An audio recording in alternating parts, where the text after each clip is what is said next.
Ministria e Brendshme e Republikës së Shqipërisë, në plotësim të përgjegjësive kushtetuese, atyre ligjore, si dhe të përcaktimeve të normave ndërkombëtare, bazuar në nenin 9 të ligjit nr. 108/2013 për të huajt, i ndryshuar, në mbrojtje të interesave të rëndësishme shtetërore, që lidhen me sigurinë kombëtare, në funksion të rritjes pacënuar të marrëdhënieve ndërkombëtare të vendit, dhe konkretisht të marrëdhënieve miqësore me Republikën e Greqisë, e angazhuar për të mbrojtur, e garantuar çdo aspekt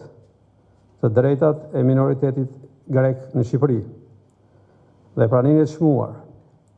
historikisht harmonike, të këtij minoriteti në gjirin e familjes shqiptare, e ndërgjegjshme për historinë e marrëdhënieve të fqinjësisë mirë dhe të ardhmen e përbashkët të shqiptarëve dhe grekëve, si kombe me përkatësi dhe përgjegjësi të rëndësishme për familjen e vlerave europiane, duke e konsideruar të papranueshëm provokimin sa vulgar, aq të rrezikshëm, që u bë dje shtetit shqiptar e qytetarëve të tij pa dallim, nga individ e grupe të caktuara, të ardhura nga Greqia, të cilat shpërdoruan respektin tonë ndaj normës tradicionale shqiptare të hapjes dyerve të një familje në zi, dhe e kthyen një ritual përbashkues varrimi në një shfaqje të patolerueshme ekstremizmi, ka vendosur shpalljen person të padëshiruar në vendin tonë të 52 shtetasve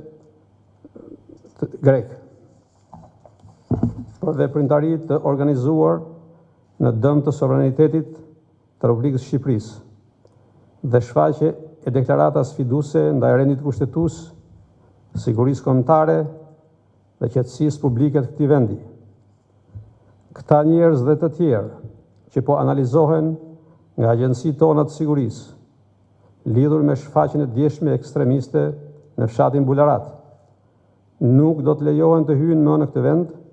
sipas përcaktimeve përkatëse ligjore. Askush s'duhet ta marrë urtësinë tonë për dobësi, dhe asnjë huaj s'mund të shkelë ligjin dhe traditat e mikpritjes së këtij vendi pa u përballur me pasojat. Faleminderit.